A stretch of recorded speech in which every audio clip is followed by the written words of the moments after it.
ಶ್ರೀ ಗುರುಗಣಪತಿಭ್ಯಾಂ ನಮಃ. ಶ್ರೀ ಶಾರದಾಂಬಾಯೇ ನಮಃ. ಎಲ್ಲ ನನ್ನ ಆತ್ಮೀಯ ವೀಕ್ಷಕ ಬಂಧುಗಳಿಗೆ ನಮಸ್ಕಾರ. ವೀಕ್ಷಕರೇ, ಶ್ರೀ ಕ್ರೋಧಿನಾಮ ಸಂವತ್ಸರ ಉತ್ತರಾಯಣ ಗ್ರೀಷ್ಮ ಋತು ಜ್ಯೇಷ್ಠ ಮಾಸ ಜೂನ್ ತಿಂಗಳ ಮಾಸ ಭವಿಷ್ಯವನ್ನು ತಿಳ್ಕೊಳ್ಳೋಣ. ಈ ಮಾಸದಲ್ಲಿ ಬದಲಾಗುವ ಗ್ರಹಗಳನ್ನು ನೋಡೋಣ. ಜೂನ್ 1ನೇ ತಾರೀಕು ಕುಜ ಮೇಷರಾಶಿಯನ್ನು ಪ್ರವೇಶ ಮಾಡಿದರೆ, ಜೂನ್ 12ನೇ ತಾರೀಕು ಶುಕ್ರ ಮಿಥುನ್ ರಾಶಿಯನ್ನು ಪ್ರವೇಶ ಮಾಡ್ತಾನೆ. ಜೂನ್ 14ನೇ ತಾರೀಕು ಸೂರ್ಯ ಮಿಥುನ್ ರಾಶಿಯನ್ನು ಪ್ರವೇಶ ಮಾಡ್ತಾನೆ. ಜೂನ್ 14ನೇ ತಾರೀಕು ಮತ್ತೊಮ್ಮೆ ಬುಧ ಮಿಥುನ ರಾಶಿಯನ್ನು ಪ್ರವೇಶ ಮಾಡ್ತಾನೆ. ಬುಧ ಶುಕ್ರರು ಆಲ್ಮೋಸ್ಟ್ 2 ದಿನದ ವ್ಯತ್ಯಾಸದಲ್ಲಿ ಸೂರ್ಯನ ಜೊತೆಯಲ್ಲೇ ಸಂಚಾರ ಮಾಡೋದರಿಂದ 2 ದಿನದ ವ್ಯತ್ಯಾಸ ಅಂದರೆ 2 ಡಿಗ್ರಿ ವ್ಯತ್ಯಾಸ. ಏಕೆಂದರೆ ಸೂರ್ಯ ದಿನಕ್ಕೆ 1 ಡಿಗ್ರಿ ಚಲನೆ ಮಾಡ್ತಾನೆ. ಬುಧ ಮತ್ತು ಶುಕ್ರರು ಅಸ್ತಂಗತರಾಗಿಯೇ ಸಂಚಾರ ಮಾಡ್ತಾರೆ. ಅದರಲ್ಲಿ ಬುಧನಿಗೆ ಅಸ್ತಂಗತನಾಗುವಂತಹ ದೋಷ ಇರೋದಿಲ್ಲ. ಆದರೆ ಶುಕ್ರ ಅಸ್ತ ಆಗುವಂಥದ್ದು ಸ್ವಲ್ಪ ಶುಭ ಕಾರ್ಯಗಳನ್ನು ಮಾಡೋದಕ್ಕೆ ಶುಕ್ರನ ಬಲ ಕಡಿಮೆ ಇರುತ್ತೆ ಅಂತ ಕೂಡ ಹೇಳ್ಬೋದು. ಕುಂಭರಾಶಿಯವರಿಗೆ ಇದು ಸ್ವಲ್ಪ ಅವಶ್ಯಕವಾಗುತ್ತೆ. ಯಾಕೆಂದರೆ ಶುಕ್ರ ಪರಮ ಯೋಗಕಾರಕನಾಗಿರ್ತಾನೆ. ಈ 7.5 ನಡೆಯುವಂತಹ ಸಮಯಗಳಲ್ಲಿ ಅದನ್ನು ಬ್ಯಾಲೆನ್ಸ್ ಮಾಡಬೇಕು ಅಂತ ಹೇಳಿದರೆ ಗುರು ಮತ್ತು ಶುಕ್ರರ ಸಂಚಾರ ಅತ್ಯಂತ ಅವಶ್ಯಕವಾಗುತ್ತೆ ಕುಂಭರಾಶಿಯವರಿಗೆ. ಸೊ ಈ ಎಲ್ಲ ಬದಲಾಗುವಂತಹ ಗ್ರಹಗಳಿಂದ ಜೂನ್ ತಿಂಗಳಲ್ಲಿ ಕುಂಭರಾಶಿಯವರ ಮಾಸ ಭವಿಷ್ಯ ಹೇಗಿರುತ್ತೆ ನೋಡೋಣ. ಕುಂಭರಾಶಿಯವರಿಗೆ ಲಗ್ನ ರಾಶ್ಯಾಧಿಪತಿಯಾದಂತಹ ಶನಿ ಜನ್ಮದಲ್ಲೇ ಇರ್ತಾನೆ. ಆರೋಗ್ಯದಲ್ಲಿ ಯಾವುದೇ ಹೆಚ್ಚಿನ ವ್ಯತ್ಯಾಸಗಳಿಗೆ ಅವಕಾಶ ಇರುವುದಿಲ್ಲ. ಸ್ವಲ್ಪ ಮೂಳೆಗಳು ಅಥವಾ ನರಗಳಿಗೆ ಸಂಬಂಧಿತ ಬಾಧೆಗಳನ್ನು ಶನಿ ಕೊಡೋದಕ್ಕೆ ಶಕ್ತನಾಗಿರ್ತಾನೆ.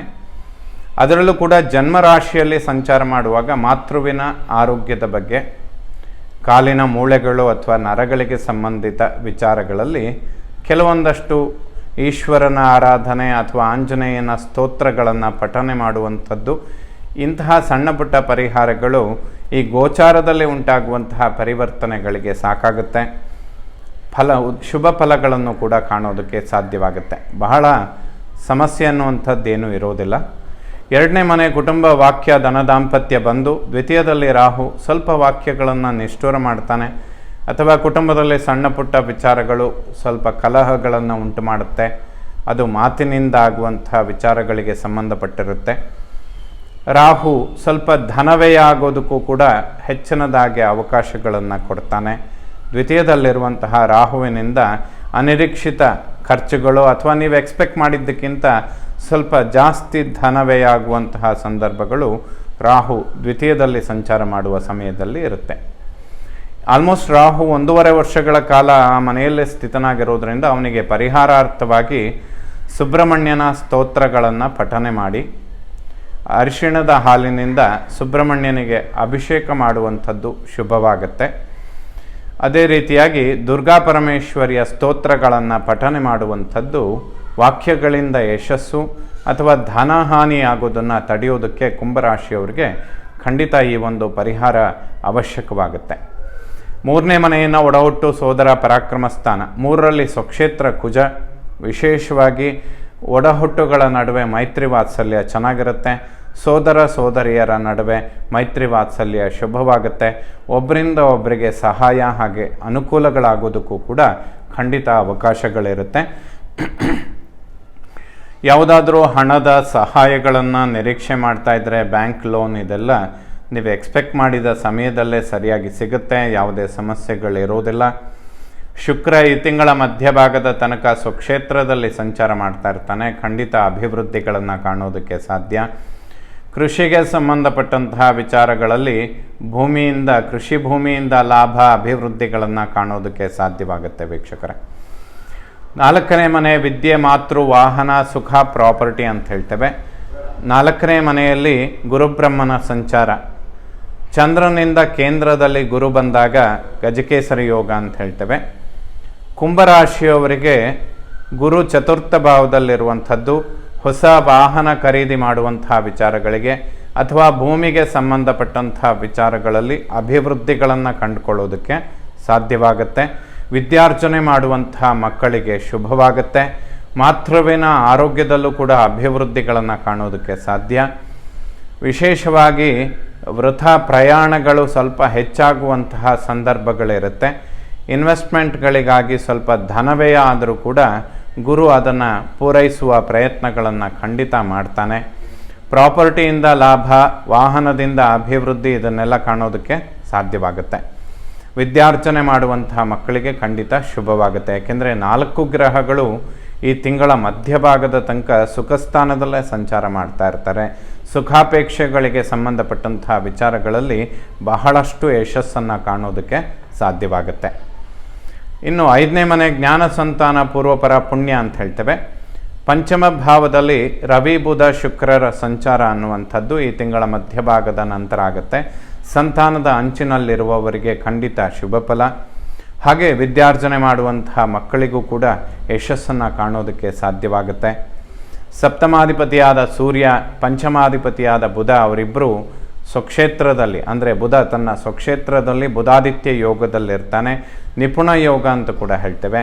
ಜ್ಞಾನದಿಂದ ಮಾಡುವಂತಹ ಎಲ್ಲ ಕೆಲಸಗಳಲ್ಲಿ ಯಶಸ್ಸನ್ನು ಕಾಣಬಹುದು. ವಿಶೇಷವಾಗಿ ವಿದ್ಯಾರ್ಜನೆ ಅನ್ನುವಂಥದ್ದು ಕುಂಭರಾಶಿಯವರಿಗೆ ಬಹಳಷ್ಟು ಯಶಸ್ಸನ್ನು ಕೊಡುತ್ತೆ. ಯಾವುದೇ ಸಮಸ್ಯೆಗಳಿಗೆ ಅವಕಾಶ ಇರೋದಿಲ್ಲ. 5ನೇ ಮನೆಯನ್ನು 6ನೇ ಮನೆಯನ್ನು ಶತ್ರು ಋಣ ರೋಗಸ್ಥಾನ, ಷಷ್ಠ ಭಾವದ ಮೇಲೆ ಕುಜನ ದೃಷ್ಟಿ ಅನ್ನುವಂಥದ್ದು ಬೀಳ್ತಾ ಇರುತ್ತೆ. ಅದು 3ರಲ್ಲಿರುವಂತಹ ಕುಜ ಪರಾಕ್ರಮ ಸ್ಥಾನದಲ್ಲಿ ಸ್ವಕ್ಷೇತ್ರದಲ್ಲಿರುವಂತಹ ಕುಜ 6ನೇ ಮನೆಯನ್ನು ವೀಕ್ಷಣೆ ಮಾಡ್ತಾನೆ. ಯಾವುದೇ ಶತ್ರು ಬಾಧೆಗಳಿರೋದಿಲ್ಲ. ಸ್ನೇಹಿತರಿಂದ ಬಹಳಷ್ಟು ಒಬ್ಬರಿಂದ ಒಬ್ಬರಿಗೆ ಅನುಕೂಲಗಳಾಗುವಂತಹ ಸಮಯ. ಯಾವುದೇ ಸಮಸ್ಯೆಗಳಿರೋದಿಲ್ಲ ವೀಕ್ಷಕರೇ. ಪಾರ್ಟ್ನರ್ಶಿಪ್, ವ್ಯವಹಾರ, ಬಿಸ್ನೆಸ್ ಇದನ್ನೆಲ್ಲ ಅಭಿವೃದ್ಧಿ ಪಡಿಸ್ಕೊಳ್ಳೋದಕ್ಕೆ ಸಾಧ್ಯವಾಗುತ್ತೆ. ಖಂಡಿತ ಶುಭ ಫಲಗಳನ್ನು ಕಾಣ್ತೀರಾ. 7ನೇ ಮನೆಯನ್ನು ಮಾಂಗಲ್ಯ, ವಿವಾಹ, ದಾಂಪತ್ಯ ಅಂತ ಹೇಳುತ್ತೆ. ವಿವಾಹದ ಅಂಚಿನಲ್ಲಿರುವವರಿಗೆ ಖಂಡಿತ ಇದು ಶುಭ ಸಮಯ ಅಂತಲೇ ಹೇಳ್ಬೋದು. ಯಾಕೆಂದರೆ ಶುಕ್ರ ಸ್ವಕ್ಷೇತ್ರದಲ್ಲಿರ್ತಾನೆ. ತದನಂತರ ದ್ವಿತೀಯ ಭಾವದಲ್ಲಿ ಬುಧಾದಿತ್ಯ ಯೋಗದ ಜೊತೆಗೆ ಶುಕ್ರನ ಸಂಚಾರ, ಇವೆಲ್ಲ ಶುಭ ಫಲಗಳನ್ನು ಕೊಡುತ್ತೆ. ಯಾಕೆಂದರೆ 7.5 ಪ್ರಭಾವ ಏನು ಅಂತ ಹೇಳಿದರೆ, ಹೆಚ್ಚಿನದಾಗಿ ಕುಂಭರಾಶಿಯವರು ವಿವಾಹದ ಅಂಚಿನಲ್ಲಿರುವವರಿಗೆ ವಿವಾಹ ವಿಳಂಬ ಆಗುವಂತಹ ಸಮಯಗಳು ಹೆಚ್ಚಾಗಿರುತ್ತೆ. ಯಾಕೆಂದರೆ 7.5 ಪ್ರಭಾವ ಅಂತಲೇ ಹೇಳ್ಬೋದು. ಜನ್ಮ ರಾಶಿಯಲ್ಲಿ ಸ್ಥಿತನಾಗಿರುವ ಶನಿ ನೇರವಾಗಿ ಮಾಂಗಲ್ಯ ಸ್ಥಾನವನ್ನು ವೀಕ್ಷಣೆ ಮಾಡ್ತಾನೆ. ಮಂದಚಾರ ಅಂತ ಕೂಡ ಹೇಳ್ತೇವೆ. ವಿವಾಹದ ವಿಚಾರಗಳು ಸ್ವಲ್ಪ ಮಂದಗತಿಯಲ್ಲಿ ಸಾಗುತ್ತೆ. ಇದಕ್ಕೆ ಕೆಲವೊಂದಷ್ಟು ಪರಿಹಾರಗಳನ್ನು ವಿವಾಹದ ವಿಚಾರಗಳಲ್ಲಿ ಮಾಡಿಕೊಳ್ಳುವಂಥದ್ದು ಕುಂಭರಾಶಿಯವರಿಗೆ ಅತ್ಯಂತ ಅವಶ್ಯಕವಾಗುತ್ತೆ. ದಾಂಪತ್ಯ ಜೀವನದಲ್ಲಿ ಸಾಮರಸ್ಯ, ಯಾವುದೇ ಸಮಸ್ಯೆಗಳಿರೋದಿಲ್ಲ. ಆರೋಗ್ಯದಲ್ಲಿ ಅಭಿವೃದ್ಧಿಗಳನ್ನು ಕಾಣೋದಕ್ಕೆ ಖಂಡಿತ ಸಾಧ್ಯವಾಗುತ್ತೆ. ಅಷ್ಟಮ ಭಾವವನ್ನು ಮೃತ್ಯುಸ್ಥಾನ ಅಂತ ಹೇಳ್ತೇವೆ. ಅಷ್ಟಮದಲ್ಲಿ ಕೇತುವಿನ ಸಂಚಾರ ಆಗ್ತಾ ಇದ್ದರೂ ಕೂಡ ಅವನ ಮೇಲೆ ಗುರುದೃಷ್ಟಿ ಬೀಳ್ತಾ ಇರುತ್ತೆ. ಗಣಪತಿಯ ಆರಾಧನೆ ಮಾಡುವಂಥದ್ದು ಟೆನ್ಷನ್ಗಳು ತುಂಬ ಕಡಿಮೆ ಆಗುತ್ತೆ ಕುಂಭರಾಶಿಯವರಿಗೆ. ಯಾಕೆಂದರೆ ರಾಹುಕೇತುಗಳ ಮೇಲೆ ಗುರುದೃಷ್ಟಿ ಬಿದ್ದರೆ ಕೋದಂಡರಾಗ್ತಾರೆ ಅಂತ ಕೂಡ ಹೇಳ್ಬೋದು. ಆ ಯೋಗವನ್ನು ಪಡ್ಕೊಳ್ಬೇಕು ಅಂದರೆ ಒಂದು ಗುರು ಆರಾಧನೆ, ಇನ್ನೊಂದು ಗಣಪತಿ ಆರಾಧನೆ ಕುಂಭರಾಶಿಯವರಿಗೆ ಸ್ವಲ್ಪ ಅವಶ್ಯಕವಾಗುತ್ತೆ. ಆರಾಧನೆ ಅಂತ ಹೇಳಿದರೆ ವಿಶೇಷವಾಗಿ ಏನೋ ಒಂದು ಪೂಜೆ ಮಾಡುವಂತಹ ಅವಶ್ಯಕತೆಗಳಿರುವುದಿಲ್ಲ.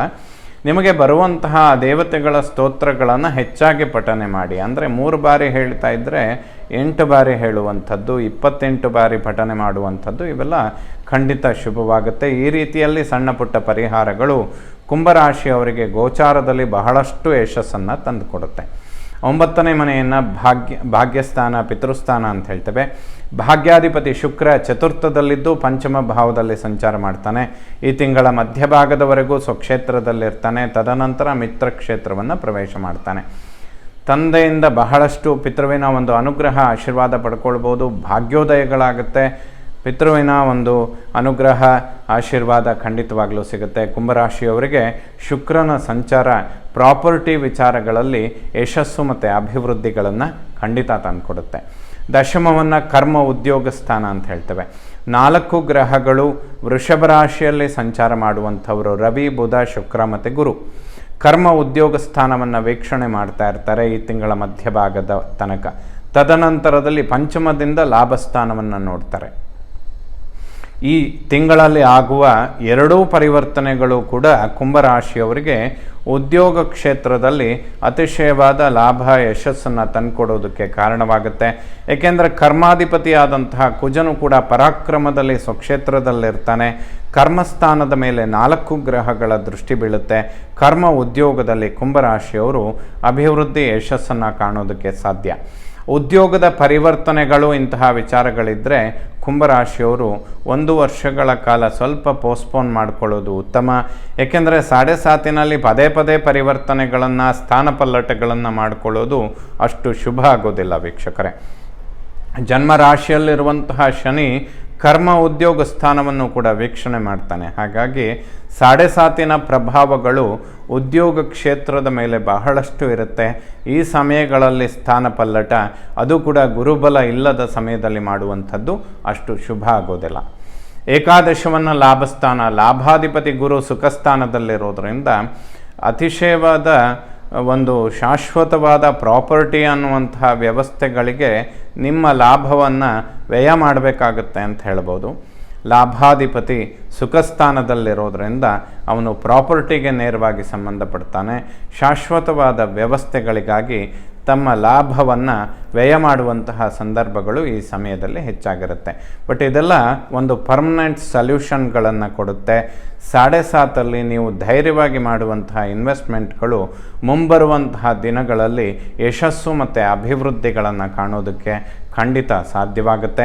ಅದರಲ್ಲೂ ಕೂಡ ಈ ಜೂನ್ ತಿಂಗಳ ಮಧ್ಯಭಾಗದ ನಂತರ ರವಿ ಬುಧ ಶುಕ್ರರು ಪಂಚಮದಲ್ಲಿ ಸಂಚಾರ ಮಾಡ್ತಾ ಲಾಭಸ್ಥಾನವನ್ನು ವೀಕ್ಷಣೆ ಮಾಡುವಂಥದ್ದು ಇನ್ನಷ್ಟು ಲಾಭಗಳನ್ನು ತಂದುಕೊಡೋದಕ್ಕೆ ಆಲ್ಮೋಸ್ಟ್ 1 ತಿಂಗಳು ಬಹಳ ಶಕ್ತರಾಗಿರ್ತಾರೆ. ಜೂನ್ 14 ನಂತರ 1 ತಿಂಗಳ ಕಾಲ ಕುಂಭರಾಶಿಯವರಿಗೆ ಸ್ವಲ್ಪ ಹೆಚ್ಚಿನ ಲಾಭಗಳನ್ನು ಖಂಡಿತ ನಿರೀಕ್ಷೆ ಮಾಡಬಹುದು. ಸಿಗೋದಕ್ಕೂ ಕೂಡ ಬಹಳ ಶುಭ ಸಮಯ ಅಂತಲೇ ಹೇಳ್ಬೋದು.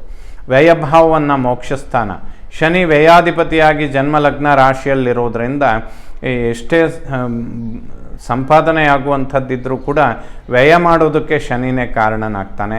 ಆದರೆ ಸ್ಥಿರವಾದ ವ್ಯವಸ್ಥೆಗಳಿಗೆ ಧನ ವ್ಯಯ ಆಗುತ್ತೆ. 7.5 ಶನಿ ಯೋಗಕಾರಕನಾಗಿರೋದ್ರಿಂದ ವ್ಯಯ ಆದರೂ ಕೂಡ ಅದನ್ನು ಶುಭ ಅಂತಲೂ ಹೇಳ್ಬೋದು. ಶನಿ ಸಂಬಂಧವಾದ ಪರಿಹಾರಗಳು ಇನ್ನೊಂದು 2-3 ವರ್ಷಗಳ ಕಾಲ ಈ 7.5 ಸಮಯಗಳಲ್ಲಿ ಕುಂಭರಾಶಿಯವರಿಗೆ ಸ್ವಲ್ಪ ಅವಶ್ಯಕವಾಗುತ್ತೆ.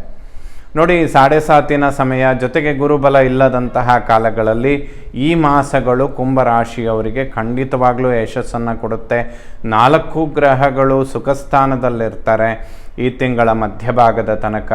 ತದನಂತರ ಪಂಚಮ ಜ್ಞಾನ ಸಂತಾನ ಸ್ಥಾನದಲ್ಲಿ ಸಂಚಾರ ಮಾಡ್ತಾರೆ. 2 ಪರಿವರ್ತನೆ ಕುಂಭರಾಶಿಯವರಿಗೆ ಖಂಡಿತ ಶುಭವಾಗುತ್ತೆ. ಬಹಳಷ್ಟು ನಿಂತಿರುವ ಕೆಲಸಗಳನ್ನು ಪ್ರೋಗ್ರೆಸಿವ್ ಆಗಿ ಮುಂದುವರಿಸೋದಕ್ಕೆ ಖಂಡಿತ ಸಾಧ್ಯ ಆಗುತ್ತೆ ವೀಕ್ಷಕರೇ. ಎಲ್ಲ ನವಗ್ರಹಗಳು ಕೂಡ ಕುಂಭರಾಶಿಯವರಿಗೆ ಶುಭ ಫಲಗಳನ್ನೇ ಕೊಡಲಿ. ಶ್ರೀ ಶಾರದಾ ಪರಮೇಶ್ವರಿಯ ಸಂಪೂರ್ಣ ಅನುಗ್ರಹ ಎಲ್ಲ ನನ್ನ ವೀಕ್ಷಕ ಬಂಧುಗಳ ಮೇಲಿರಲಿ.